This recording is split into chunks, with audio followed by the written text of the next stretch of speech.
یکم نوامبر سال 2021 در کیلومتر 474 شورای دوشنبه روشن خوروغ در موضع دهه شپت جماعت دیوات مومنشو عبدالواسیف سابق شد نویه روشن ولایت مختار کوهستان بدخشان یک ماشین تمغه تایوتا که متعلق به نیروگاه روغون بوده است با سبب‌های نامعلوم به دریای پنج سرازیر گردیده است.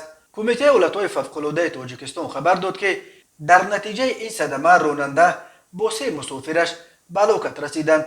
2 نفر از هلاک شدگان ساکنان نویه روشقله و 1 نفر دیگر از نویه یاوان بودند.